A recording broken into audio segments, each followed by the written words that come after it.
So stand by. I'll give you a countdown here, and you can start your film.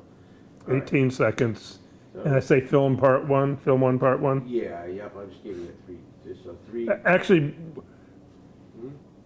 I'll say what it is, and then we'll start doing the commentary. So, Yep. we'll, So, you ready? yes, sir. So 3, 2, 1, go. Film one, part one. This would be Bobby Wheel and his wife Virginia, who was a Loeb. Oh, no, actually, this is Bucks in this picture, but Bobby was in there a moment ago, and that's Laurie he's holding, and that must be Helen, Jane, and Pat. I'm not sure who the man is. Okay, that's done, and I hit. So you need to explain who Helen, Jane, and Pat, and Bobby and Bucks are, right? Right, when you look at this, you need to say, well, who are these people? You need We to- ran out of time, so can I add that now? Yeah, go ahead. for Yep, sure. roll You it. should just say, you know, you follow what I'm saying, right? Because there's no context for anybody, right? My maternal grandmother was born November 7th, 1894 in Opelika, Alabama. The Isidore Wheel home there I was in last October. I did not know 2 weeks before that it existed. My grandmother was born in that house, presumably, and I was in the room that we're virtually certain she would have been born in, which would have been the master bedroom. She had two older brothers, Uncle Adolph, who was born in 1888, Adolph Isidore Wheel, and her brother Lionel, whose middle name I don't know, it was an R, was born in March of 1890.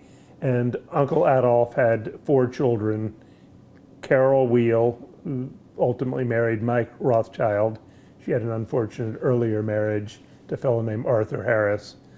And then there was Bucks, who was Adolph Isidore Jr., of whom I was very fond. The third child was Helen Jane, who married Pat Ullman from Kansas City, good friends with Uncle Stan's brother, Laurie, and his wife, Gladys. And then there was Bobby and his wife, Virginia, who was a Loeb. They were apparently the fourth of the Loebs to marry, the first being Lena Wheel to Michelle Loeb. Lena Wheel was Isidore's sister. Michelle Loeb was Jacques' brother, Isidore being Helen's father, and Jacques being Lucian's father. The second two were Lucian's younger sister, Blanche Loeb, married Helen's first cousin, Louis Wheel from New Orleans, whose father was Isidore's brother, Herman. And then it was Helen and Lucian, and then Virginia Loeb, whose father was Victor Loeb, Lucian's first cousin. His father was Raphael, like Lucian's younger brother, married Bobby Wheel, Robert Wheel, who was Rossi and Adolph's youngest child. No, I don't see an X here. Is this, I don't want to hit the wrong thing. You want to? Doug, can you come around for a second just to make sure I'm hitting the right thing? Because we had technical delays earlier and I don't want.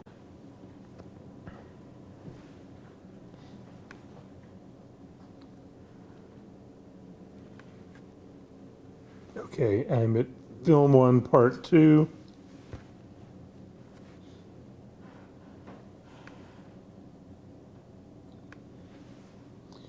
So this must be Helen Jane and Pat, and that's Maida. I've never seen film footage of her. Looks a great deal like my grandmother. And this would be Mike Rothschild and Carol. Mike Rothschild was from Columbus, Georgia, and was a first cousin of Joan Loeb's brother's father-in-law. Uncle Lionel and Aunt Rossi are here at 22. Aunt Rossi looks a lot like Bobby to me. Uncle Lionel looked a great deal like his maternal grandmother. And there's Ida and Stan and my mother. And Jamie Loeb looks a lot like his father. I don't know where these are shot, but I'm presuming they're at Maida's apartment at the Exchange Hotel. It's my grandmother, who was much more arthritic and less lively in the days I knew her. My mother's smoking, which she quit doing when she was pregnant with Ellen. The Exchange Hotel was owned in 1/3 part by Isidore, and the original Exchange hotel was where Jefferson Davis came out and delivered his remarks the night before he was sworn in as President of the Confederacy when Montgomery was briefly the capital. Here's Maida again. The lighting in this is not good. I don't know who she's with in this bad lighting. I gather her sister Aunt Esther used to come visit. They're both wearing, the person she's with is wearing a corsage. I don't know who that is. Maida was supposed to be rather formidable, but her sisters and brothers don't seem to have been that way. We're looking at some flowers and some silver here. John Wiener has a piece of silver that Maida got when she went to Russia. When I was at the Armory in the Kremlin 11 years ago, they had virtually identical pieces on display. So obviously it was a piece of great quality, but I know little else about her trip to Russia other than that she went there. They're having a dinner here. Somebody in my family, I think, has those candelabras. I guess the film here, based on some pictures I think I've seen in my parents' wedding, that this dinner is at the Blue Moon, which is either a restaurant or catering place. Here's Lucian at 229 with Helen to his right, and Maida smiling a lot more than she is purported to be. I gather she had a very good sense of humor, even though she was known for being very imperious. I remember in September of 1979, when I was in Montgomery for my grandfather's 91st birthday, he said that she told her sisters what to do constantly, and they all laughed at her, so apparently they didn't take her too seriously. I have no idea who this older lady is in the picture. Aunt Cecile's mother spent half of the year with her, half of the year with her son, and Aunt Rossie's mother, who was from Boston, or lived in Boston the time they married, I should say, came to Montgomery to live with her daughter and son-in-law. So her husband died shortly after Rossie and Adolf married. Supposed to be a lovely person, and the Schoenhof bookstore was for many years the outstanding foreign language bookstore in the country. According to Rosalind, her great-grandfather was friends with both Emerson and Thoreau. Great intellectual caliber, apparently, but I know very little about Mr. Schoenhof. I've heard more about Minnie Ma, and an interesting thing, they called her Minnie Ma, which is, I guess, because Carol was the oldest grandchild, how they came up with the name Maida, that all of the grandchildren called her. But Rosalind, the middle of Virginia and Bobby's children, told me that when Minnie Ma died, my grandmother went and braided her hair, which Rossie was always most grateful for. Obviously, by the time I came along, my grandparents were in their 60s, if one does the math. Like seeing my grandmother in these images where she's so lively and even sprightly. They were different people before I knew them. The grandmother I knew, I can't imagine going down and braiding hair for a corpse. But don't take too much for granted in family stories, because there are always the exceptions that provide greater clarity. There are those people in the world who think God is in the details, and those who think that the devil is in the details. I'm decidedly a God is in the details type of fellow. And just remember, there's always more out there in life and in whatever you're looking at. There's so much you don't know. What do you think, Jay? Interesting videos? I've seen, some of the movies, but I hadn't seen any of this, so yes, I'm glad to see it. Film 23.1080. I was trying to get it up on my phone so I could follow along to see what you're looking at. No, it's not coming on. I may be pushing the wrong thing.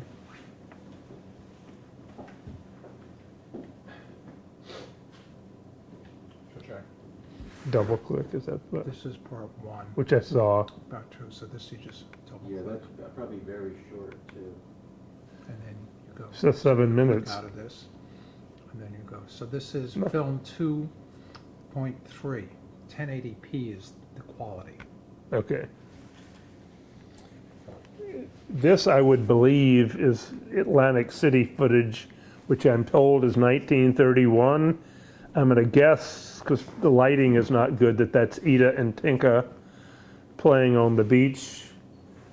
I know that my great-grandparents went to Atlantic City frequently, as did my paternal grandmother, and I gather that was a place in the days where there was more religious exclusion that was open to Jewish clientele, or maybe it was like the Catskills, a place that had a primary clientele of Jewish people. The family would have been affluent and traveled before and after, as a little bit of what I heard from my mother. The family regularly traveled back to Utterstadt, just north of Speyer, which has the best Romanesque cathedral in Germany.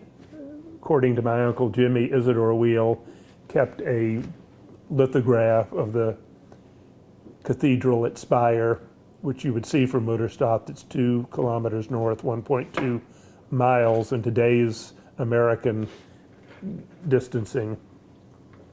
And they would go back there. It's on an oxbow lake, a old channel that was changed of the Rhine River. So I presume he grew up swimming. By tautology, I read and reviewed 3 books of Ulysses Grant last year. Ulysses Grant could not get in the cavalry. He was one of the best horsemen of all time at West Point. But my Wiener great-grandfather, Sampson Wiener, was in the 1st Cavalry of the Confederate Army, Mississippi Army, I probably should say. So it led me to realize that there was a lot more affluence and sophistication if he had riding skills that Ulysses Grant, one of the best horsemen of all times at West Point, did not possess to get into the cavalry, which is what he had wanted to do. So while there's so much we don't know, as I mentioned earlier, of the past, obviously their lives were not as impoverished, as provincial, or as limited as the popular American mythology has of the people who came over in steerage and never looked back. Not for this family. My mother shared a story that I don't need no details about, but I'd love to be a fly on the wall to see it. Apparently, at some point, Isidore took the family cook back to Germany with him so she could learn to cook the dishes he'd grown up with. Obviously, she didn't speak German, so somebody was having to translate. But he not only could take his family back to Utterstadt and Rheinpfalz, but he could afford to take the servants with him. An important point that drives me crazy, they often say the family was from Bavaria, and there was some rule of Rheinpfalz by Bavaria, but they were in the Rhineland. Utterstadt's about 15 minutes from Heidelberg. I've been there 3 times. Isidore's father, Abraham, is, at least at the time I was there in the late 1990s, was, I'm going to go back to the pictures. Here's Lucian. I guess that's Jimmy in the pictures. They're juxtaposed here, so it's a little confusing. There's somebody with curly hair that doesn't look like they're a member of our family. But these pictures are in Blowing Rock in North Carolina. I haven't seen these before, but Lucian used to talk about going up to Blowing Rock. And I don't know who this boy is. It doesn't look like Jimmy, because I think Jimmy had a heavier frame, but obviously they're with a group of people, and there's a young man, so obviously there's some older kids, and we're now, could this be some of Adolf's children? Could that be Buck's at an earlier age in a vest without a tie? Lucian usually wore a tie, and he is here. And the story goes, if he was sitting somewhere without his coat on and somebody would call on the telephone, he would put his jacket on to talk on the telephone, even though they didn't have video telephones. So he had his eccentricities even at an earlier age, but he was such a lovely man. And I just wish I could tell who this was he's talking to, but I love his saddle Oxfords. Those are great. That was a style he wouldn't have sported when I was young. I have a lot of his clothing because I was the only grandson who can wear them. And he dressed beautifully and had beautiful clothes and beautiful manners. And I'm guessing this is Jimmy sitting on a rock that this young man who's in a tie now is sitting next to. But clearly they did things in big groups. I have with me, I can share, a diary of Helen's first cousin, Helen Oppenheimer, who was later Hewitt, came to Montgomery about 1914 because her parents wanted to break up her relationship to the man she ultimately married. And it's a very good portrait of the family's life, of going for drives that she would have at her disposal, Isidore's car and driver, and she could just say, with whomever she wanted to go on an outing, would you take us on a drive in the country for the afternoon, which is not so common now. My grandparents had George and then later Frederick, who drove in that capacity, but that was rather the end of an era to have the amount of household help that was available in the days of segregation when wages for people of color and opportunities were limited. But what's so astounding were the number of cousins. You couldn't escape it.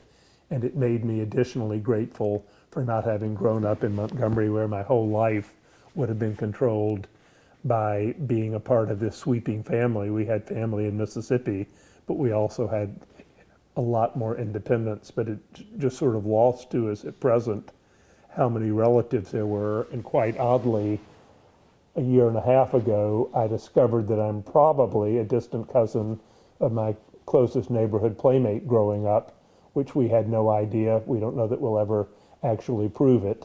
But we had great-great-grandmothers of the same surname who came from a village in Germany of the same name.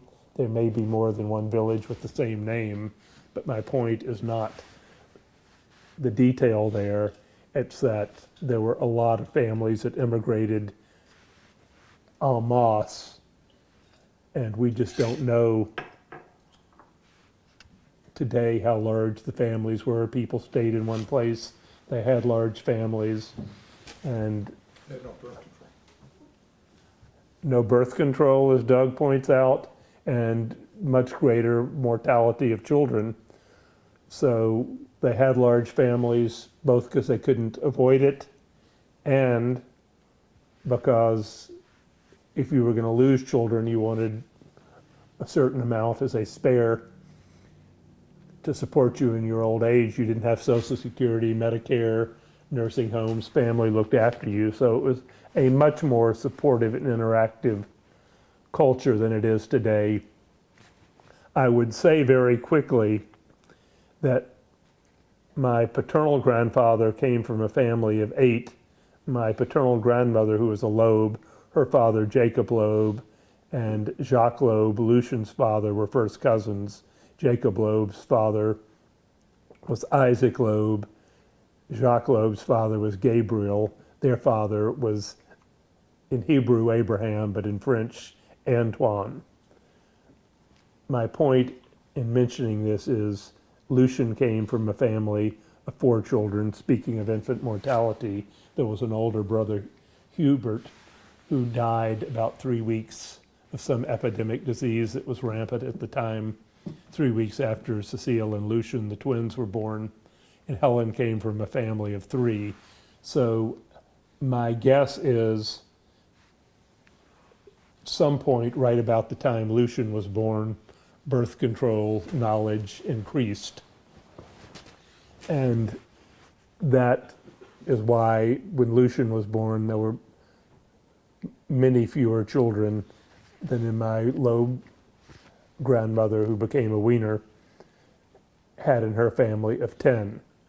And just so people understand context, because I'd like to know about who knows what, and I recently came across Lucian's diary from his junior year at Cornell that bore on some of this.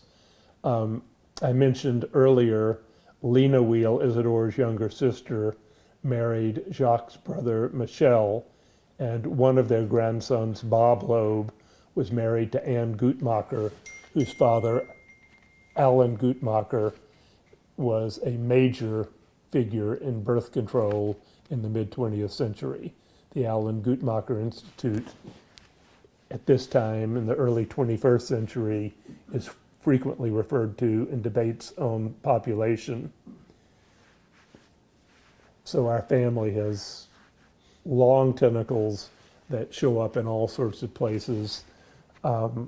Certainly they're members of the family.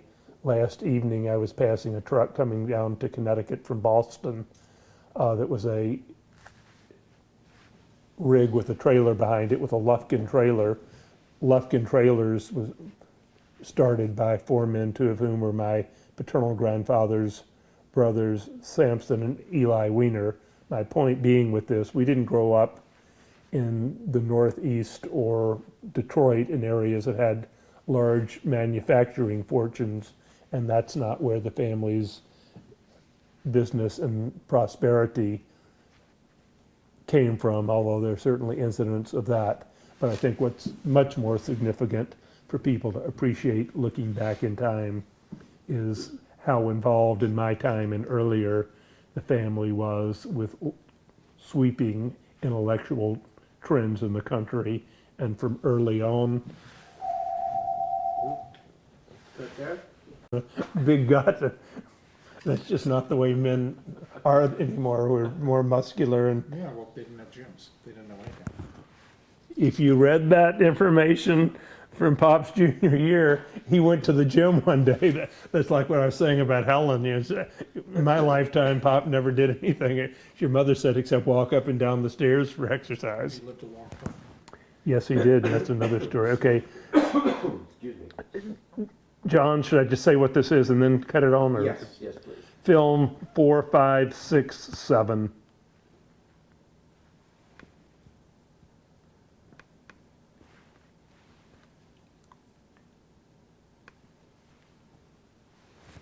This is color film, so this would be later, and that's my mother and Uncle Stan.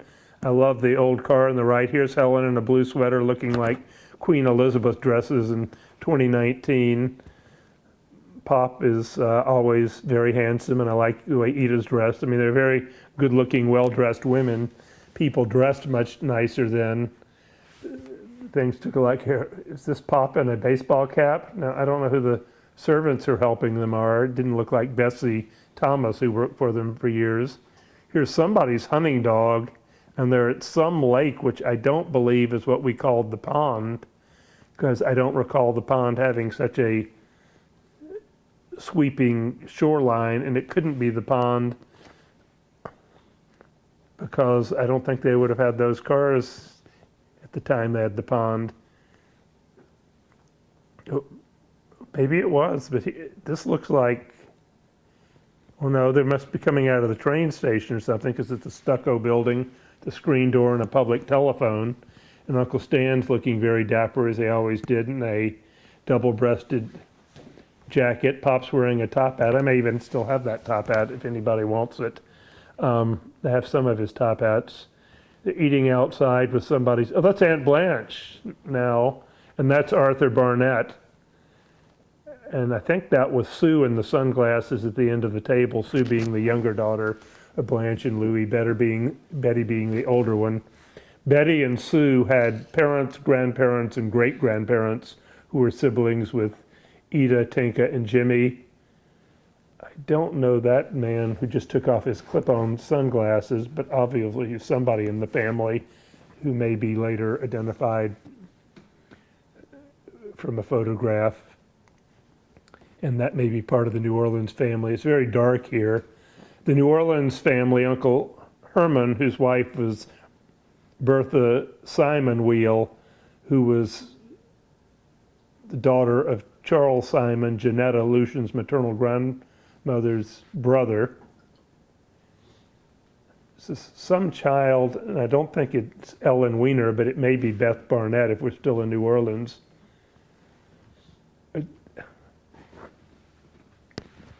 Here's Ida with the child in a sandbox, which was very common when I was growing up.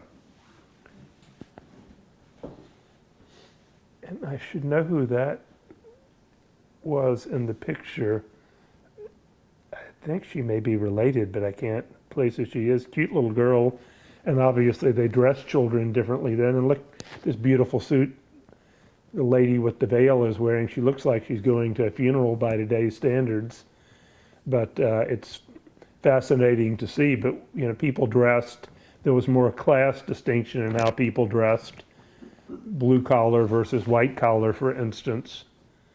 But that pond looked like there were some cypresses in the background, so I'm thinking this may be a visit to New Orleans. Here's Uncle Jimmy, the little boy in a red cowboy hat. Now we're back, that's my mother and Ida. I love the coat Ida's wearing. It's obviously a winter day. They dressed beautifully. People dressed nicely. They tried to show their class and wealth. Wish I had Lucian's coat. Uncle Stan is always looking very dapper. He was a very handsome man. Always wore a hat. My mother's first cousin, Cecile's daughter, Jackie Fishel, talked about being in Montgomery one time. This looks like we're in California, which I suspect we are. Looks like somewhere around Monterey.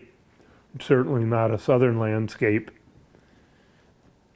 I know my grandparents went to San Francisco in 1961, but this is presumably earlier footage because the films end earlier. But getting back to Jackie's story, she was over visiting my grandfather and he needed to go to the hospital either before or after she arrived, and they carried him out on a gurney, and he said to his household manservant, Frederick Williams, "Fred, get my hat," and donned the hat as they carried him out in the gurney, so he would be appropriately dressed as a gentleman of his class would when he went out to go to the hospital in the ambulance. This is clearly not Blowing Rock in North Carolina. This part appears to be somewhere north of the Golden Gate in Marin, but the fleet presumably, I suppose, could be somewhere around Monterey. So to be determined, but it definitely a different landscape than you would see in California today, where everything is so built up. Beautiful roses and other flowers. They're documenting what they're seeing. This is in a greenhouse, and what's striking to me in 2019 as the cameras were so much less able to adjust for light. My grandmother was a great gardener. As she got older, she didn't have a lot of interest outside the house as she had earlier, which is a persona I didn't know. This is at 550 is looking like Carmel, and this is obviously an old mission somewhere. And that's Jimmy and Ida and Tinka. So obviously they're on a vacation in California. Now we're in Yosemite, so definitely I was correct in the first image, and that was a tree you drove through that by cutting a tunnel in it, which was very popular even in 1968 when I went to Yosemite, killed the tree and it ultimately fell over. Grizzly giant, so they're looking at another large sequoia. And actually, I remember my mother talking about going to Yosemite when we went there, and there was a fellow who I was in summer camp with. Here we are at Half Dome. It's a fellow I went to summer camp with named John Cornsweat, whose mother Ann, my mother knew, and somehow her mother, Ann, was from New Orleans. I don't recall her first name. Excuse me, I'm tired and it's showing. I don't recall her surname before she was Cornsweat, but her mother had been a friend of my grandmother's. And my mother talked about when we went over to the Ahwahnee, we stayed at Yosemite Lodge when we went there in June of '68. My mother, this would be Bridal Veil Falls, I believe. It's one of the falls. My mother talked about going over to the Ahwahnee, the Grand Hotel in Yosemite, to see Anne Cornsweet and her mother, and I guess her father and sister were there too. But I did hear about this trip on that trip, and now we're looking at some water, which is Tahoe, I believe.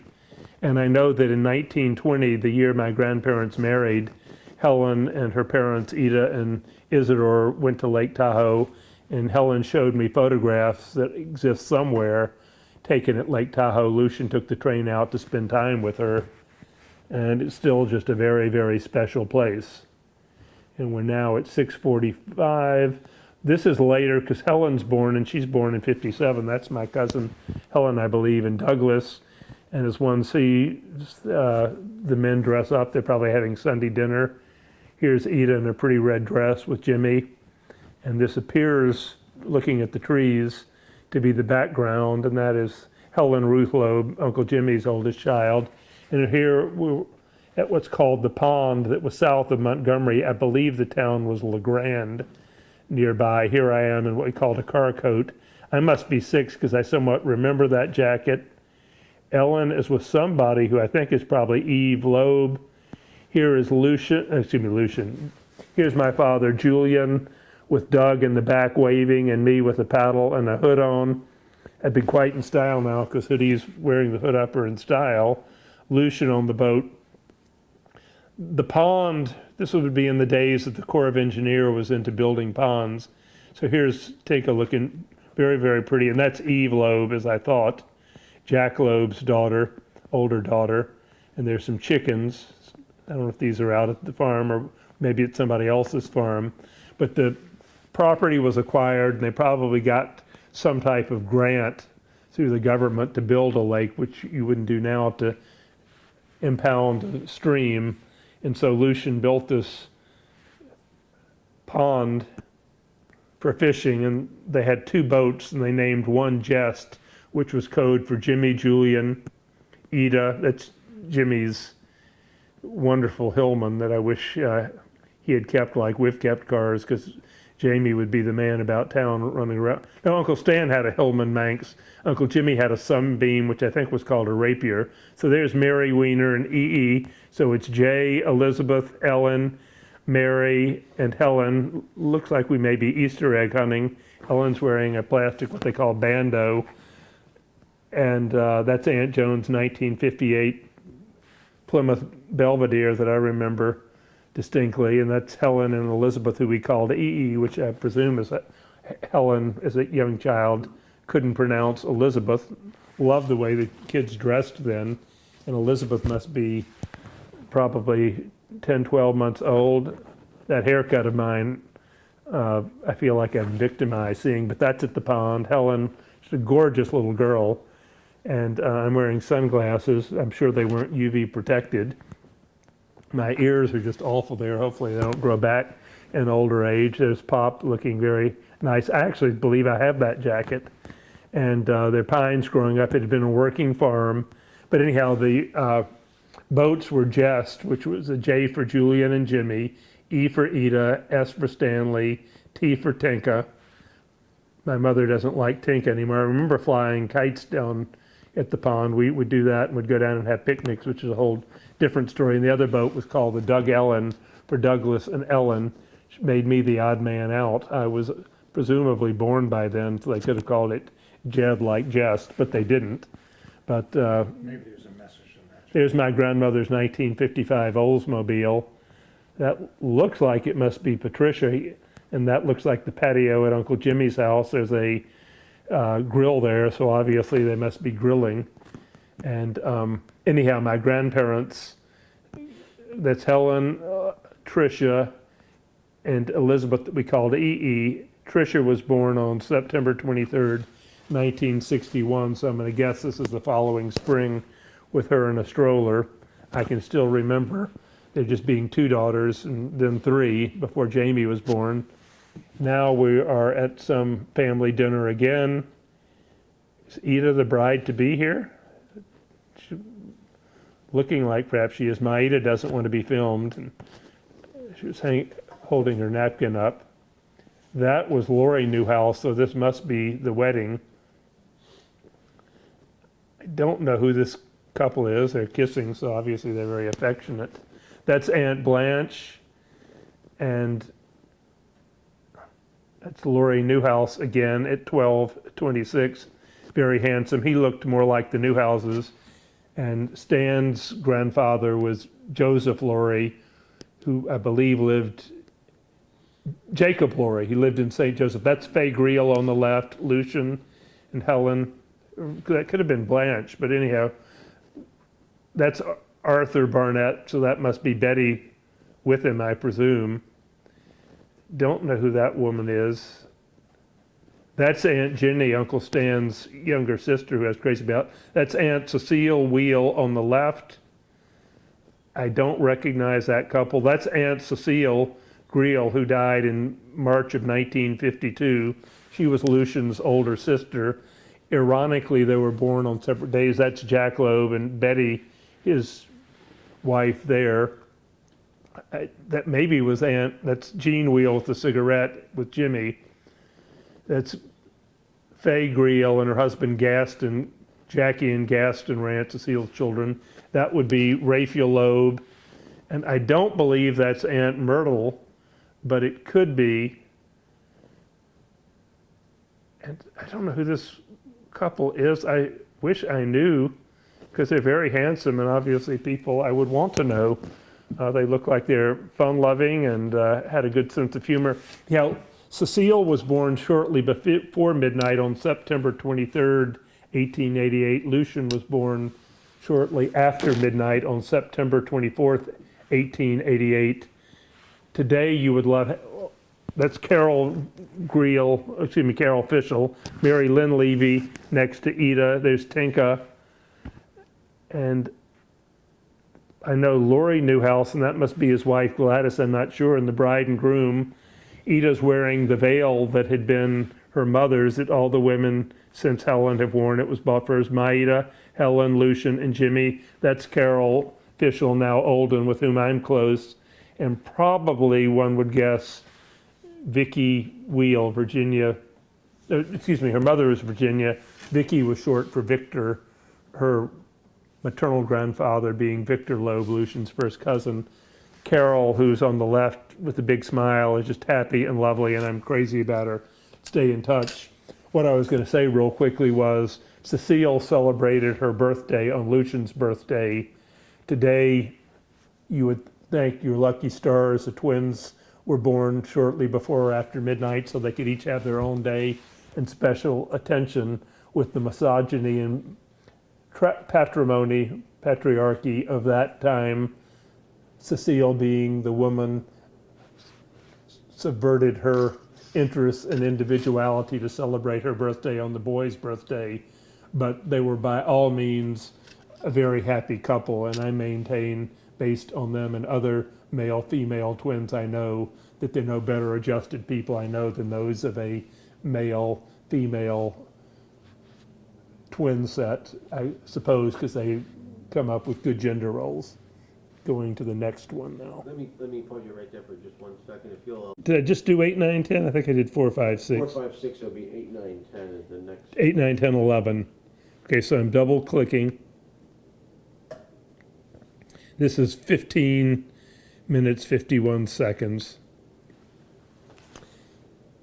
I believe this is Ellen and Jay in Montgomery. We have a radio flyer.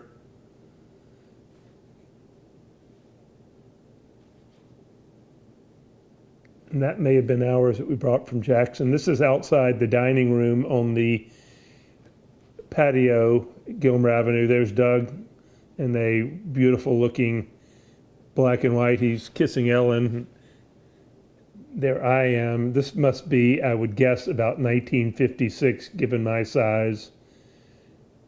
Doug's looking cute. He's waving now. I had wanted those chairs, but did not get them. I don't know what happened to them. There was a fountain there. That's all been enclosed. I don't recognize the little girl, but now we're out at the pond, which I said earlier I think was 1955. That's Uncle Stan. I guess that's Aunt Ida. No, Uncle Jimmy and Aunt Ida in the boat. I'm not sure who this other one is. They had these little electric motors on the boats. They didn't need big ones because it's a small lake. There was later a deck on the left side of the cabin. There was a house on the property that was always there. I don't understand why they didn't just fix that up, but we had wonderful times there. When I knew Helen, she was a little bit of a character. That's Lucian's 1955 Chevrolet Bel Air. They got 2 new cars in January of 1955 because air conditioning had just become viable. And my father used to like to tell the story that Lucian kept saying he was going to get a new car every year, but he would wait, say, I'm going to get a new car, but I'm going to wait till next year, they're going to improve them. Well, they went from 6 to 12 batteries and air conditioning with the better electrical system, which I think just became available a year before. It wasn't long before. So Lucian went out and got 2 new cars. In an earlier clip, there was the pearl and slate gray Olds 88 that Helen had, and she never drove in my lifetime, hadn't driven since the early 40s. And then Lucian got a Chevrolet Bel Air, 55 Chevrolet being always a classic car. There's Lucian and Stanley. Lucian's punching Stanley, which wasn't a playfulness I saw. There's my mother with a cane pole. We'd go out and fish. Helen didn't go to Europe from about 1937 until immediately after her mother died in 1954. People obviously weren't traveling unless they were in the American troops in Europe during World War II, and then Helen wouldn't travel. When Ida was old, and as soon as she died, Helen made plans, and with 3 or 4 months they were in Europe. She told me about that trip.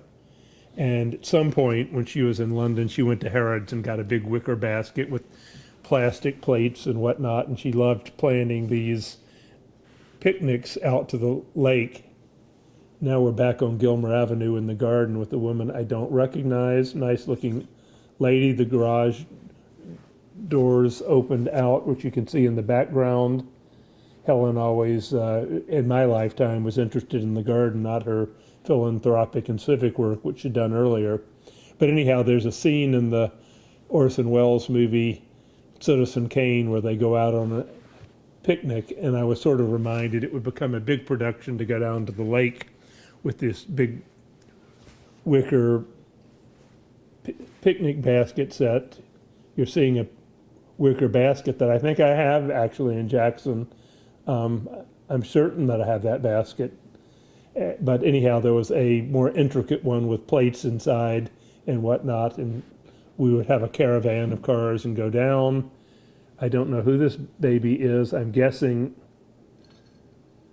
it's fitting out of place, I believe. I don't think that fits in there because based on the cars and whatnot, I'm thinking that may be Ellen on Gilmer Avenue. Now we're having some type of lunch.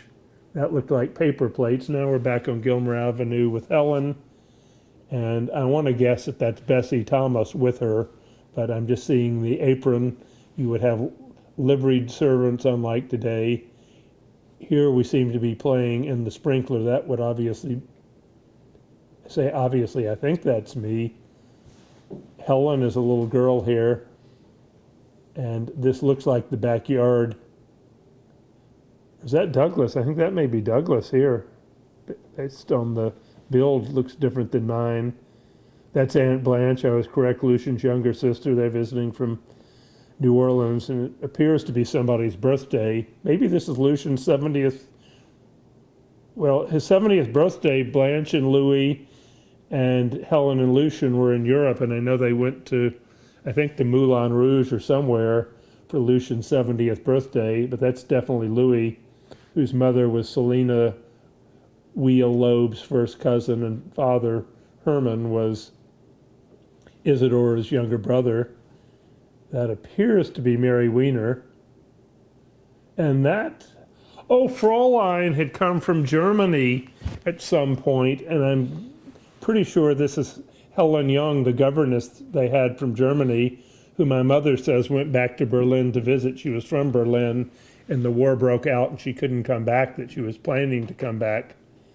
But here we are at the airport, at Montgomery Danley Field, and I'm carrying something in my mouth, but this older woman, I believe, must be Fraulein. She came to Jackson, and I know she went to New York, so did we drive her to, my mother would know better, but as I recall, that's Fraulein. She came when I was about 3 years old, and I loved her being there. Ellen and I would go into her bedroom every morning, and she'd play with us in the bed in ways others didn't.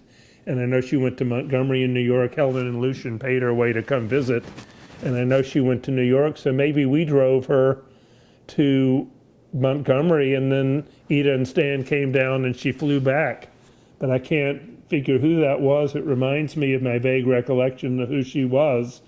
And obviously, because they're taking pictures, they wanted to record this visit. Now we're, I believe, in the garden behind the living room and dining room on Gilmer Avenue. Here is Helen at 7 minutes 13.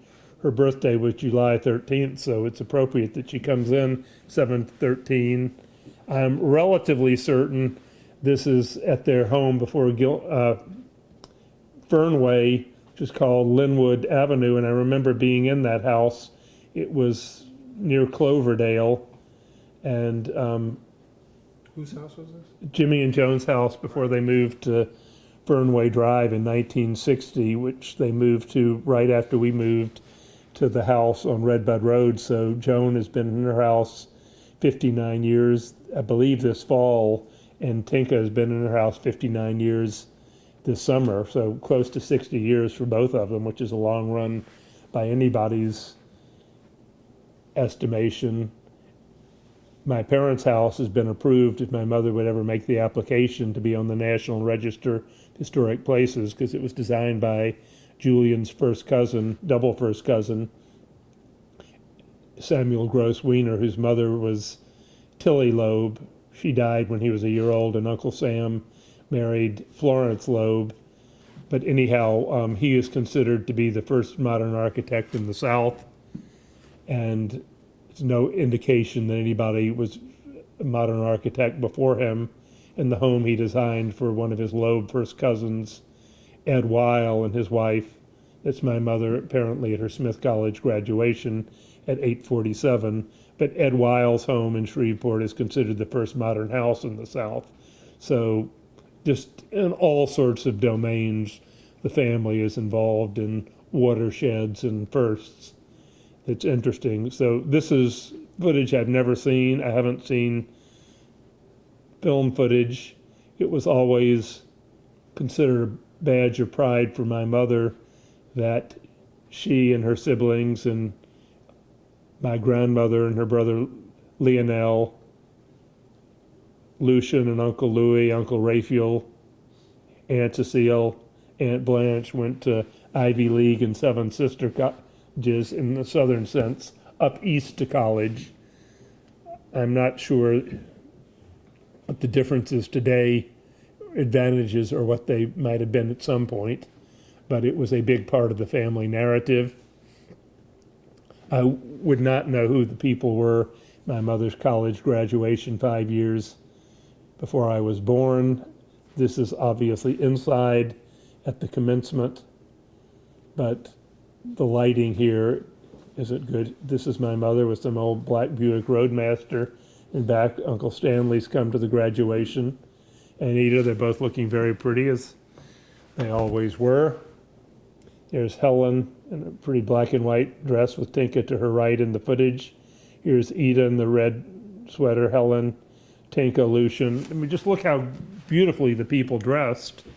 Obviously, you had to have the means. Here's Tinka in her graduation gown with her mortarboard on. She went to New York and worked until she left there around the beginning of 1952, maybe slightly later, to go back to Montgomery to marry Julian on May 18th, 1952. She worked for Macmillan and Company, a publisher in New York. I didn't know until a month or two ago that Macmillan was actually a U.S. subsidiary of Macmillan Publishing in England, and I don't really know Macmillan publishing in England, but the fairly significant 20th century British Prime Minister Harold Macmillan was of that family. Something I didn't know. So in those days, they wouldn't have realized that the ivy tore apart the brick and the mortar, but there you have it as to why they must have called it the Ivy League schools, with the men that they were replete with lots of ivy. There's my mother standing next to some GM car, must be contemporary 1950, because it looks 1950-ish.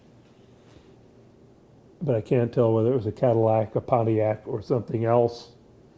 The quote-unquote dormitory or sorority house, however they designated them as an equivalent of, in which my mother lived at Smith College, was called Gardner House, Gardiner, and she's always had a cup from Smith College above her desk in her home on Redbud Road that I believe says Gardner House on it. Her roommate in New York after she left Smith College was Betty Lee Blaw from Jackson, whose mother was an Asher and grandmother was a Hart, and the Hart sisters were good friends of the Loeb sisters in Canton. So I've known something of her world when Betty Lee has come into conversation, but I really don't know a lot about her peers at Smith College. I do remember she told me she went back for some type of alumni activity well into adulthood, I'd say 50s or early 60s. She was walking around the campus, and I don't know if she went over to Gardner House or something, and who should walk out of one of the doors but her closest first cousin in age, the only first cousin who was younger than Ida, my mother being the youngest, and Mary Lynn is the only one still living now, but Mary Lynn Wheel, married, named Levy, Cecile and Lionel's youngest daughter, was there with her husband Jimmy and his sister Janice and her husband, and my mother was just sort of blown away to run into her first cousin who was a class ahead of hers at Smith College then. So I get snippets of her life there, but I don't know a lot about it. However, interestingly, my best friend growing up, Don Parsons, I now know and didn't know till my late 50s. His Parsons family founded Northampton, Massachusetts in 1636. I just always assumed they were from the Deep South because his dad had grown up in Birmingham, Alabama. We laugh that we're both Alabama half-breeds, with one parent from Alabama and one from central Mississippi. But little did I know all these years with my mother talking about Smith and Northampton, that in the way there are these things that we don't know are happening, that I should pick out in a group of 16 in nursery school at age 3 to become my best friend growing up, somebody whose family were pioneer settlers in western Massachusetts, which is an interesting narrative because this whole area was settled so they could grow crops to feed the cod fishermen off of Cape Cod, which was the whole reason that that area of eastern Massachusetts was initially settled. And Parsons settled Northampton and Springfield, Massachusetts, and Windsor, Connecticut, where I later went to boarding school. But little did I know. So in the way that I not only master my own family stories, I'm very good at being interested in the narrative and the American history that is in any family. But as I look at all of this, I'm just blown away that in the stories I've heard over the years, I didn't know that the founders of the town, within 30 years of the first settlement in North America at Jamestown, were the direct Parsons ancestors of my best friend Don Parsons growing up, who coincidentally, his mother, who's 89 later this year, my mother just turned 90, our mothers have been great friends. So one of the pieces of texture I hope people will get from looking at these documents, because I don't think that will be true going on, I don't see that in California, are the generation upon generations of friendships that exist in static societies, which even in provincial America in 2019 seem rapidly going the way of the buggy whip and the antimacassar.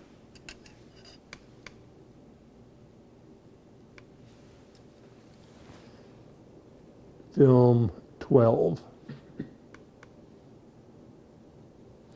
3 minutes, 57 seconds.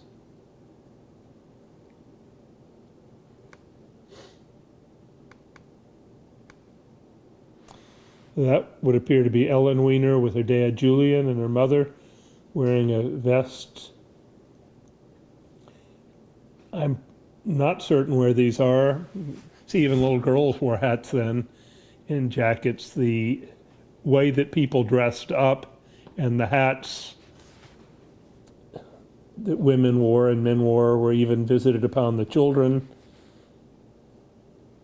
There's Lucian walking in front of the front door on Gilmer Avenue with Helen. Lighting not good. Cameras now, of course, are much more sophisticated. So we're looking at technology as well as family images, and we're looking at this history. When Ellen was born, Bessie Thomas, who worked for my grandparents for many years, was sent over to Jackson. Ellen would have had a practical nurse who I later had, Mary Ransom. And John and Mary had, would say Beatrice Augustine, but in good Southern vernacular accent, we called her Beatrice. But Ellen was to have an LPN look after her, and my grandmother sent Bessie for 6 weeks, came over and stayed with Millie, who was my Aunt Giggy and Uncle Bill cook. The dog in the background, I think, was Uncle Jimmy's dog, which was a Spitz. He had Spitz and Keys wounds. Here's Douglas, who was born 4 months or so after Ellen, and that's obviously in warmer weather with Edith sitting on the lawn in the back. And that's obviously Jimmy's dog. Perhaps Joan knows the dog. That one may have been gone. That looks like it's Eve Loeb, who's waving. And there's a little boy in a playpen. That's Douglas. Playpens were big in those days. They would be considered restrictive in prisons today, but long after they were out of style, Aunt Eda couldn't understand why a young mother didn't want their child to have a playpen, that she would put Douglas in the playpen, and he was so happy. But as my father said when I was complaining about a visit to my grandparents, they would take the table out in the yard before air conditioning and put it so that the attic fan would blow a breeze on them so it would be cooler, and that may be before the house, well, it certainly would have had to have been before the house was air conditioned. But anyhow, my father once said of my grandparents when I was complaining that their Victorian Edwardian upbringings made them so trying to me at college age, when I think one is the most far afield from everyone else psychologically. They're getting ready to have an Easter egg hunt here in the film. I'm not seeing a time. I remember that dress that Ellen's wearing. Mary later had it. So that apparently in this picture, I can pretty well tell you they've invited Helen and Lucian's great nieces and nephews to come over. That's Jerry Greel, believe, behind the birthday cake. Sure looks like him. And so maybe somebody's having a birthday. And this may be me as a very young baby. I'm presuming it is. And I'm born in April, so I'm not timing whose birthday it would be. And I can't believe I would be that large at Easter time if I'm born April the 9th. But anyhow, my father said of my grandparents, and it's true just in general, and it'll be true of Doug and me and our generation in time and the next generation and each successive one, my father said, times change and people don't. Some people change more than others. Lucian was much more adaptive to change than Helen and coped much better as a result. We're done with 12 now. John, am I doing pretty well? You are doing great, Jay. I'm just going to come and take a peek and see what film you're looking at. That was 12. I'm now trying to get into 13.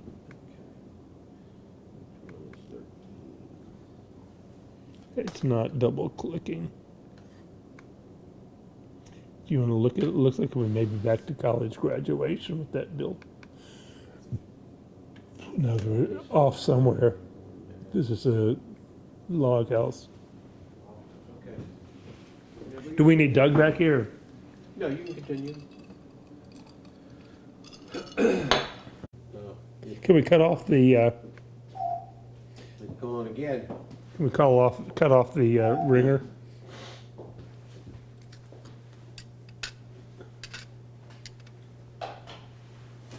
You want me to finish that or go Yeah, on the just next that one? that last sentence, you were right at the end of the story there, just the last thought you had. Being Jewish and with the slavery story of the Exodus, the family was obviously sensitive to the plight of slavery, and the Exodus story celebrated at Passover every year certainly makes people appreciate in a Jewish family in the South the sense of liberation that was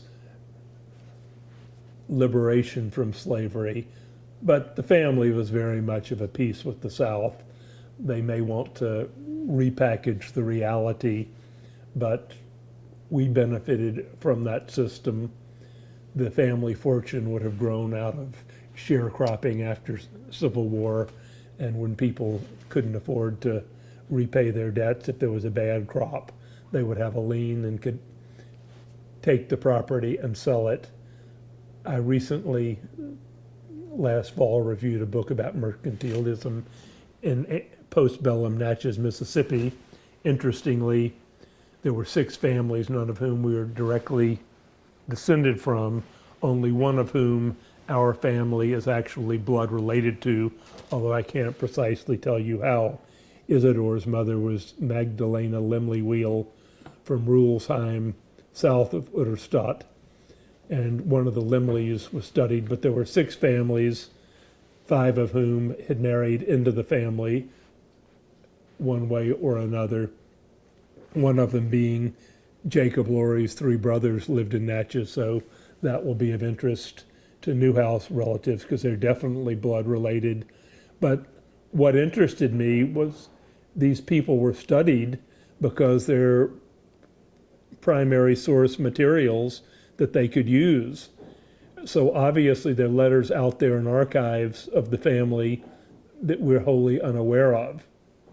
So I do want the Newhouse descendants to know there are Lorry family papers somewhere that this author was able to access that would tell the story of Jacob Lorry's 3 brothers, one of whom died early. I don't think any of them married, but they were in the Natchez, Mississippi area.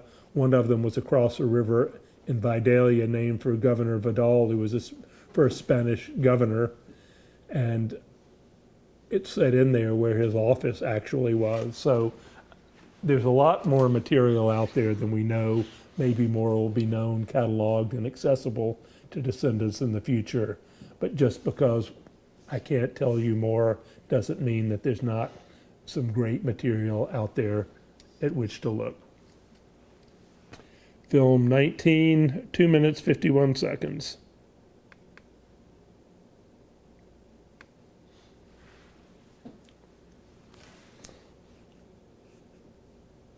I love looking at the little holes in the film because that's a technology that in the days of digital doesn't exist, where you actually had celluloid film that you would see ending and it would tell you it was ending rather than broken by the holes. Now we're looking at a pretty house, wooden house somewhere, nice front walk. Looks like Tinka and Ida, so this is going to be some of the earlier materials. I don't know if my mother knew where they were shot. This could be at somebody's home in Alabama, a clapboard home, but I'm not recognizing who it was that would have lived there because the relatives, for the most part, lived in Frank Lockwood homes. Lockwood homes being the gold standard for old homes in Montgomery. He came to Montgomery and very early on designed the original Standard Club, where Wheel Brothers later was. And I think maybe we're in New England in these films because it looks like maybe a Revolutionary War soldier in the background. Here's Jimmy, wore glasses early on. Lucian's wearing a sporting coat of some sort rather than a more formal, what we call sports coat or suit. So they're somewhere vacation-like. It appears looking at the greenery here that they're at some garden or tropical or semi-tropical place. Based on some of the other footage we saw, I would say maybe they're back in Louisiana, but this could be coastal Alabama. Looks like longleaf pines in the background, which are not the type of pines we have now. The longleaf pines were the pines that were cut all across the South. It was a huge, maybe the largest ecosystem in the country, running from the Carolinas to Texas, but that was all cut over. But this appears to be on the Gulf Coast somewhere, whether they're in Florida, coastal Alabama, could be coastal Mississippi. Now here's Isidore coming into the picture, smoking a cigar. He died within days of turning 90 years old. As I mentioned earlier, he died on March 29th, 1946, and was born April 16th, 1856. And so, what was 18 days before his 90th birthday that he died? I think he had something like Alzheimer's. His father lived to be 97, was one of 4 Ehrenbergers in Uderstadt. An Ehrenberger is an honorary citizen in perpetuity. Whether he was granted that designation in his lifetime or whether that was given him after his death to commemorate the Jewish presence that had been killed in the Holocaust, I'm not sure. I rather think it was in his lifetime. He was an alderman in Uderstadt, and he was head of the Jewish community. The synagogue met in a large room off the courtyard of his home, which I was once in. The Katz family bought it when he died, and when I was first in Uderstadt in 1994, I went to the home. It's on a square called Lindenplatz, Linden Place in English. And Buck's Wheel was living and said if I would go knock on the door when I went to Uderstadt, Mr. Katz, who was the son of the man who bought the home, would be very nice to me, and was. And I was taken around the town. It was quite interesting to me because there'd been no family there for close to 70 years, and every time we'd stop and talk to someone, he introduced me as a descendant of Abraham Wheel, and nobody looked quizzical as to who is he talking about, or said, who is that? They all knew who Abraham Wheel was, and I didn't understand it till I later learned that he was an honorary citizen in perpetuity. So this Horatio Alger myth that people came in steerage as nothing and built themselves up from nothing in this country is not necessarily so, to borrow from George Gershwin's Porgy and Bess. And there is a letter, I don't know whether it's true or not, that said that part of the Wheel family background, I don't know if it was, well, I think it was through Isidore's side rather than, his father Abraham's family rather than the wife's family, because Abraham had 2 families, and this information comes from a daughter from the second marriage. But apparently there were philosophers at the University of Salamanca before it ever became a university, going back to the 14 or 1500s. Well, it'd have to be before the 1500s, because that was the time of the Exodus under Ferdinand and Isabella. But anyhow, before it was a university, apparently they were teaching in that area before the Jews were banned from the Iberian Peninsula. So obviously in a day that literacy was rare and few and far between, and scholarship would have been rarer, these were people of intellectual capacity and literacy.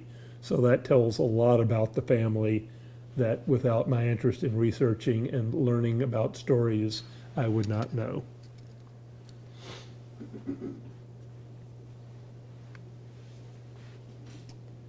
Film 20.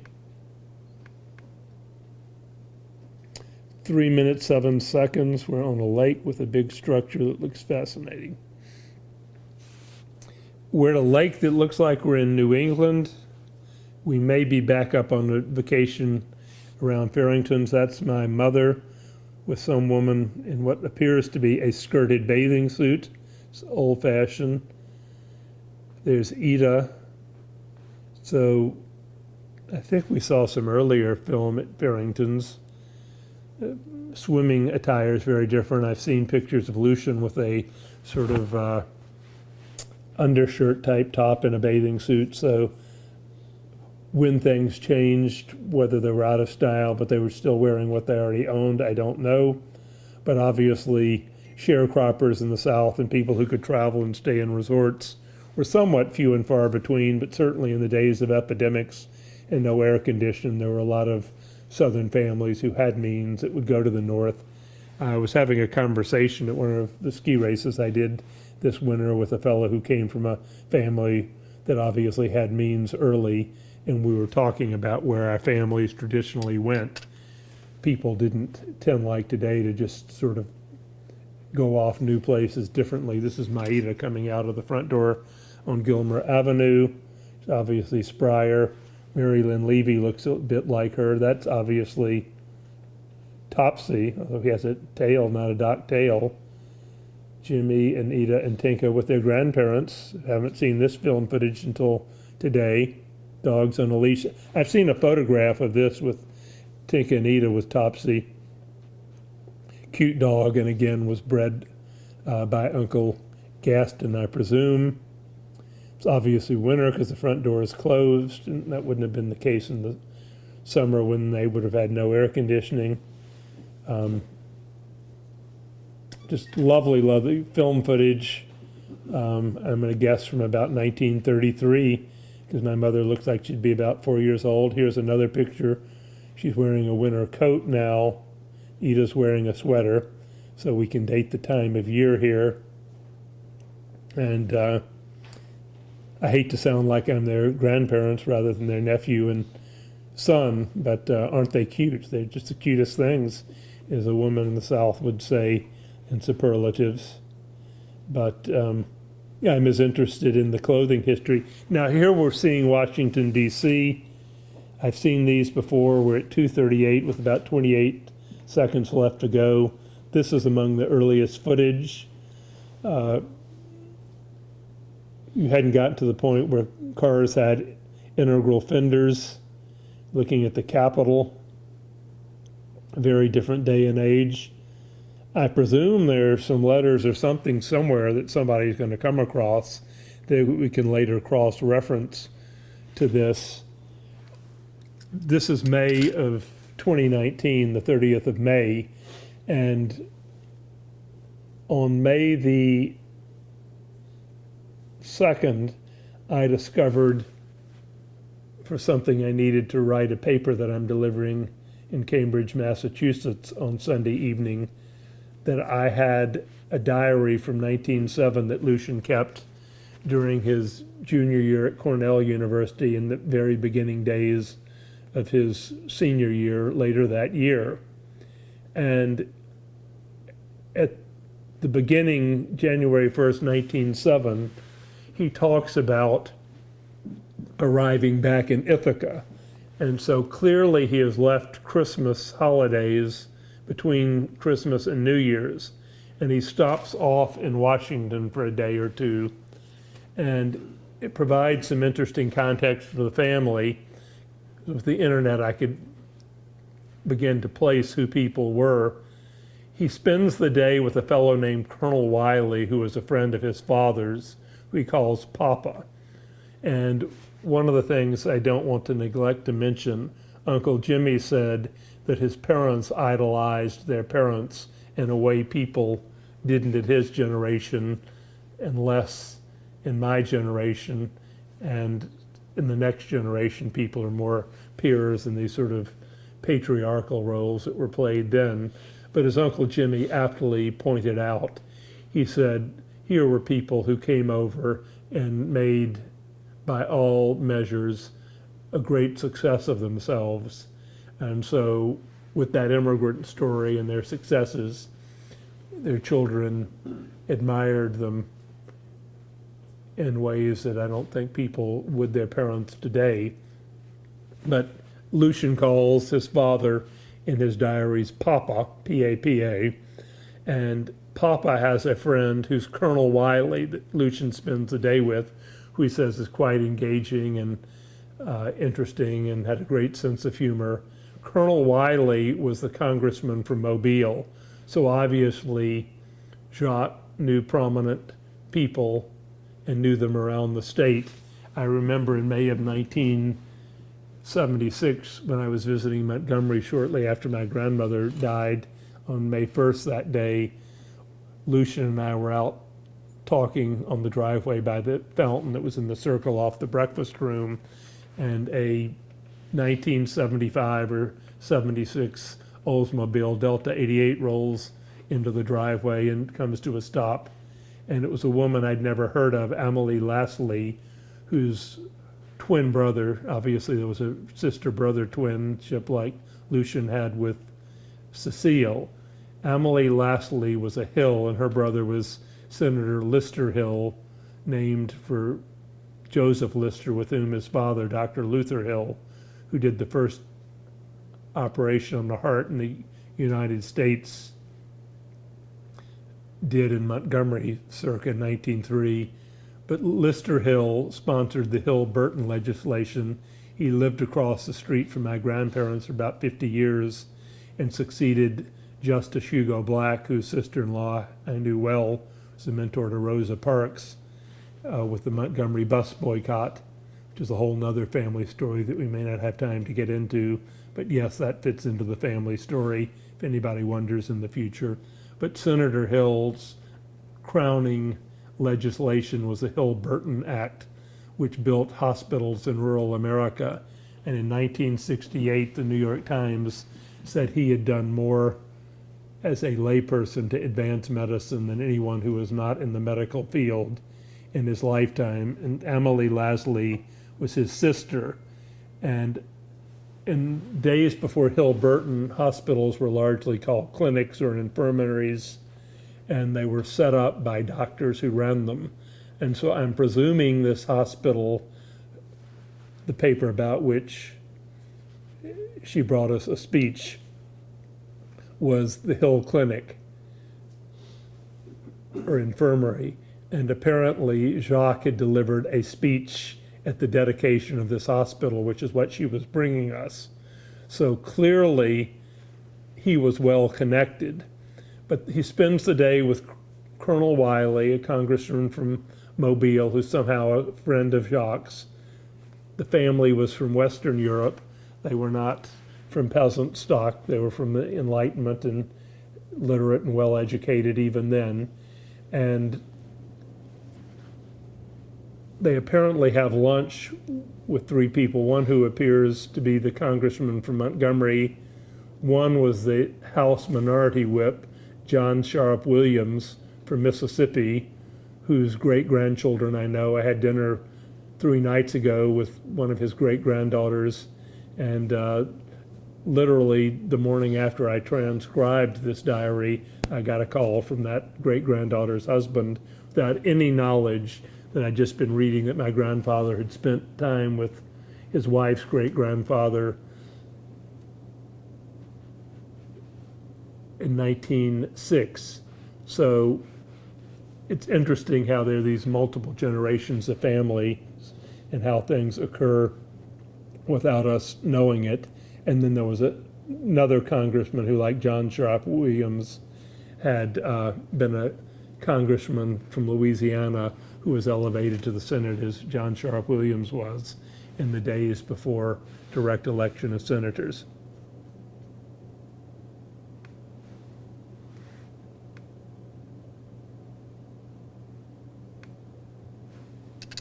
Okay, we're now going to Film 21, Part 1. And I can see here we're back in the garden with Isidore in the 3-piece suit and Ida And we will roll, it appears to be springtime, as if the chameleon bloom in the background, but more on that. 8 seconds, so there won't be much here. Some handsome war fellow, maybe these are bows of Ida, but what I'm suspecting these pictures are, and it helps identify people we don't know and will never know.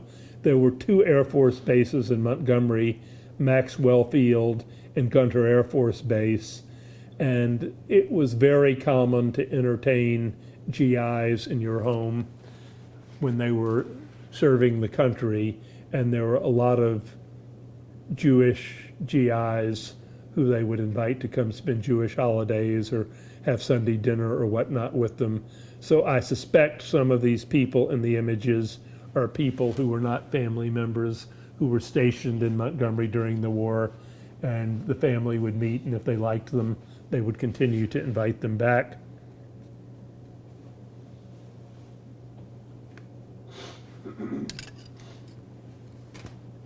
Film 21, Part 2. 42 seconds. I'm guessing they're out in the yard. Wartime, this is apparently the driveway. Pop drove Chryslers more than anything else and had a Chrysler or two before they got the 2 cars in 55. Now we're somewhere with a big porch, which we saw earlier, so some of these pieces are not spread out. I'm guessing they're on vacation somewhere because there are a lot of bicycles, and I don't think people regularly rode bicycles for exercise then. This may be back on their trip west again. I would just mention real quickly in passing, because it's some history I don't want lost. I was talking about Maxwell Air Force Base and Gunter Field. It was the military bases in Montgomery that brought F. Scott Fitzgerald to Montgomery in World War I, where he met his wife, Zelda Sayre. I've heard stories from distant family and family friends that Zelda was in the same social circles as the family. My mother talked about Zelda coming and dancing as an adult with my mother's childhood ballet classes, but their only child, Scotty, returned to Montgomery. When I say returned, she'd never per se grown up there, but apparently being Zelda and Scott Fitzgerald's daughter was not easy between the mother's bipolar condition and both of their drinking. And she lived in the next block of Gilmer Avenue from my grandparents. She and I had friends in common, and I knew her quite well. So when people want to know about the literary history that this family intersects with, we knew Scotty well in later days, and she's a lovely person. Went back to Montgomery because apparently her happiest memories were the time she spent in Montgomery with her Sayre grandmother. I never once asked her about her parents, and as I later found out, it's a good thing I didn't, because she did not have happy memories. And then the famous writer who was in Baltimore, and I'm all of a sudden blanking out on his name. It'll come to me in a moment, but his wife was Sarah Hart from Montgomery. Sarah Hart's brother John Hart and Pop were friends, and I know John Hart, Johnny Hart as they called him, sold the lot on Fernway where Aunt Joan is still living, where they built, Jimmy and Joan built their house. And the great journalist who was famous for the line, the Beaux-Arts of the Sahara, about stupid Southerners, was in the Saturday Evening Club with Aunt Cecile's brother, Dr. Arnold Rich, who was head of pathology at Johns Hopkins, and quite prominent in the field of medicine there. And his daughter, Adrienne Rich, was a poet who, at this time, remains one of the most outstanding female poets in American history.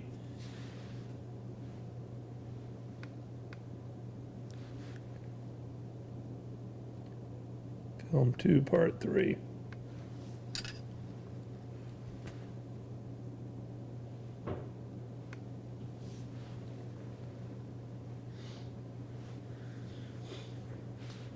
looks as if we're at some college or something, because it's a convocation where people are dressed up. I don't know if this is back to my mother's graduation using black and white film. I've got a minute and 40 seconds. It's at some institution of higher education. Lucian and Raphael went to Cornell. This is Ida's graduation from Oberlin we're looking at here at film 21 part 3. She studied in the conservatory, and after she married, and maybe before, taught piano until Doug was born. Jimmy went to the University of North Carolina, which was the intellectual epicenter of its time then, as the University of Mississippi is now. And that's not my saying that. That's I read that in the New York Times in a book review. Ida went to Oberlin outside of Cleveland, and Tinka went to Smith. After Selena died, Jacques sent Raphael to Phillips Exeter, and after Exeter he went to Cornell, where Lucian studied. His sister Cecile went to Vassar, and Blanche started out at Randolph-Macon and matriculated to Smith, from which she graduated. Her husband Louis Wheel, Helen's first cousin, went to Cornell. I don't know where his brother Harold went. I believe his sister Hermione went to Vassar. I know that her daughter Barbara Adler went to Vassar.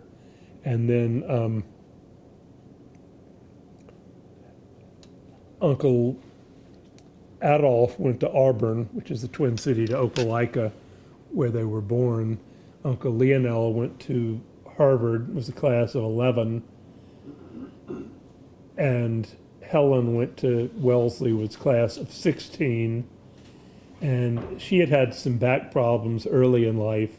And my understanding is it was scoliosis, although I'm not 100% certain of that. But I was told she went to school there, which I think began her lifelong love of medical treatment in Boston, to a school in Boston so she could be closer to doctors, to the Beacon Hill School, which presumably was on Beacon Hill.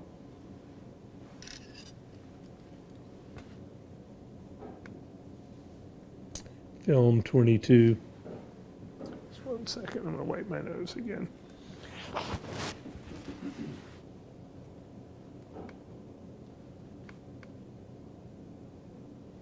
It's 3:41, we're starting out with some scratchiness, but we're looking at a coastline somewhere.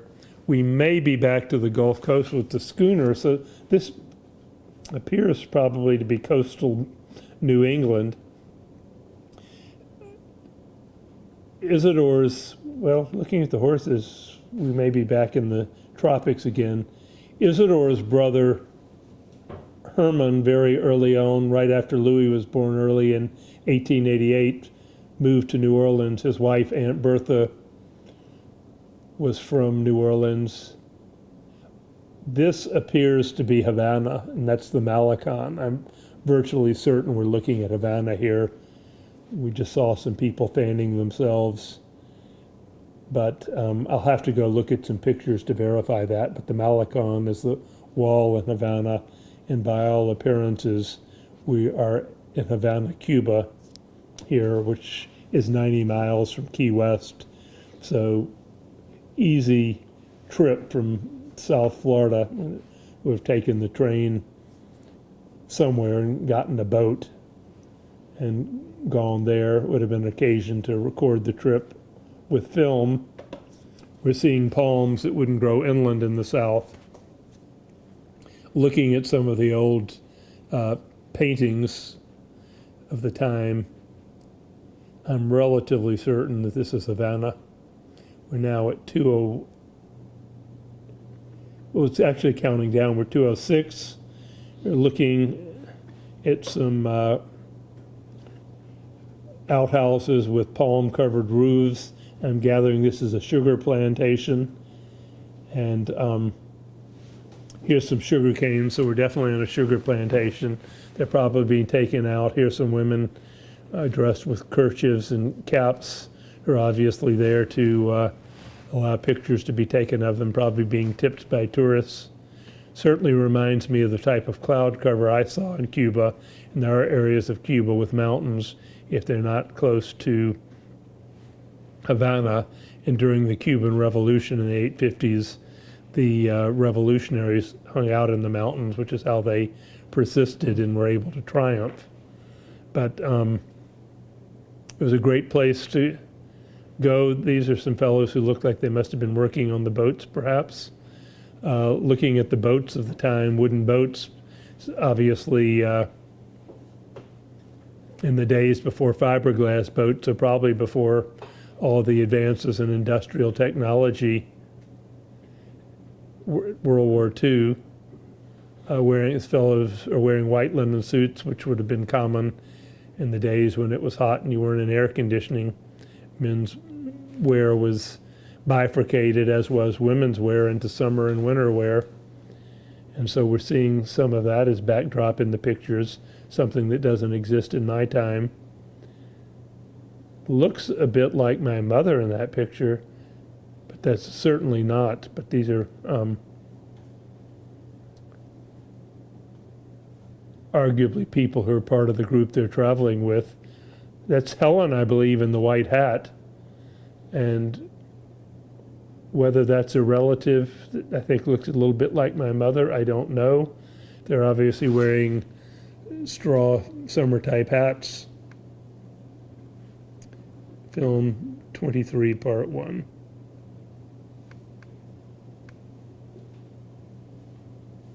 Looks like we're back at somebody's graduation. This is a house we're looking at. They're traveling somewhere in the picture. I don't know if they're in New England here. It looks like a New England house, but it could be Savannah or Charleston. And we had 5 seconds, and that was that.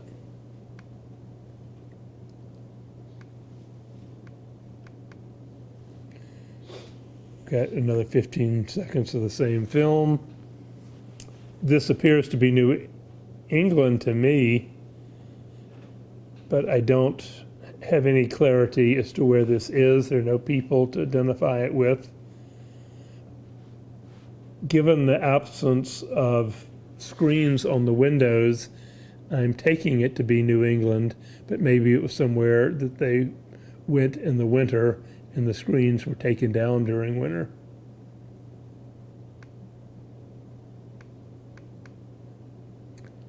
Two minutes, 13 seconds, film 23, part 3. Here's one of the girls, who I think is Ida. This appears maybe to be part of the trip to Havana with that statue in the background. Now at 19 seconds, we're looking at my mother with a couple of dogs. I don't think they had Topsy and Fluffy at the same time, but we're in the garden on Gilmer Avenue, and that's Isidore lying on a chaise lounge. It's obviously not summer. Must be spring if it's warm enough to be lying in the sun, but not so hot that you want to be out of it. That does appear to be a dog that may be a Samoyed, so that may be Fluffy, but I never heard that they had both dogs at the same time. These are backwards, given the writing on the car. Somebody's working at the house. The fence in the background had been around the Montgomery Street house that Pop lived in. Now we're on a picnic somewhere. That's Fraulein in the background, which leads me to believe that some later pictures we saw of a gray-haired woman were Fraulein, because had I seen this first, I probably could have more readily identified her later, but I'm virtually certain I'm looking at the same person in a younger image. Here's Ida in some type of ball gown, I presume being a page or some such.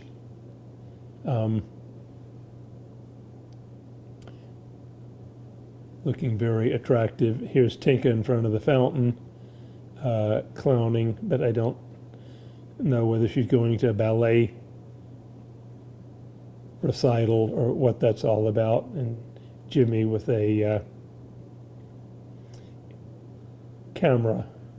And Tinka's wearing something else now. She's either gone in and changed, or these are a different day somewhere close in time, and that would appear to be Fraulein Helene Jung, Jung, again.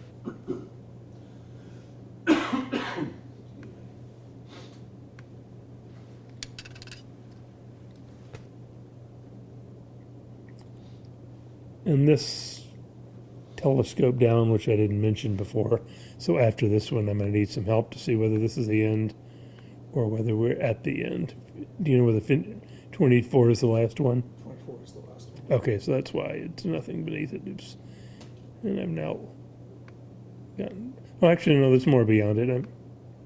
I found a tab, and it's 29 is the last one. It appears.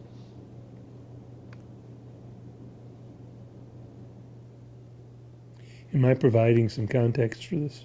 Yeah, absolutely. For sure. This is Ida's graduation, I can tell, on 24. She's in a mortarboard and gown.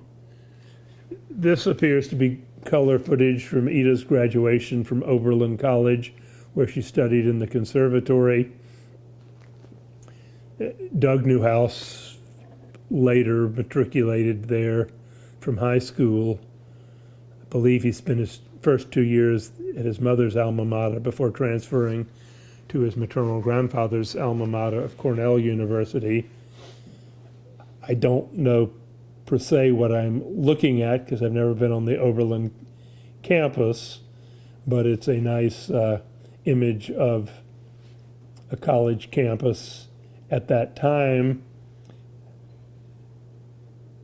Having a college education was somewhat rare up until World War II, when the GI Bill made college education more accessible and affordable to people. So the fact that the family were being well educated and going off to prestigious private schools at the time meant something. I'm not going to elaborate more on what I'm looking at the moment unless I see something that deserves commenting on.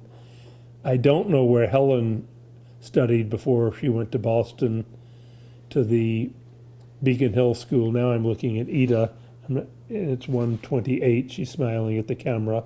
So there's a procession that they're standing by and getting folks. This is obviously the faculty at this point.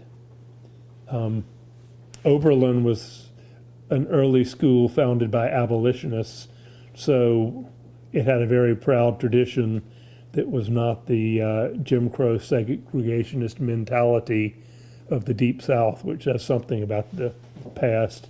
I was mentioning before that Helen had gone to the Beacon Hill School. I don't know about where she was educated before. I know that Lucian and some of the other family, here's Tinka and Lucian, presume at the graduation again at 2 minutes 18 seconds. Lucian went to the Stark Academy, and it was a military academy, and all the best families in Montgomery sent their sons to Colonel Stark's academy. Here's Helen smoking a cigarette. She smoked into my lifetime. I remember being in Montgomery as a little boy, and she smoked Kent cigarettes. Aunt Joan smoked Parliaments. But they would sit around the living room after dinner smoking. My parents wouldn't have smoked by then. Jimmy smoked pipes, but he would bum cigarettes even after he supposedly quit smoking. Here's Ida again at 3 minutes. She's walking with some friend now.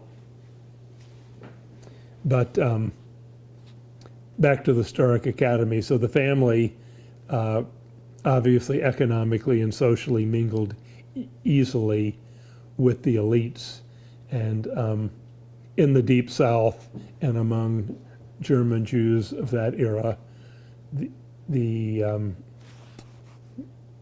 distinction between being Jewish and Gentile was by and large de minimis, or at least among the families that they associated with.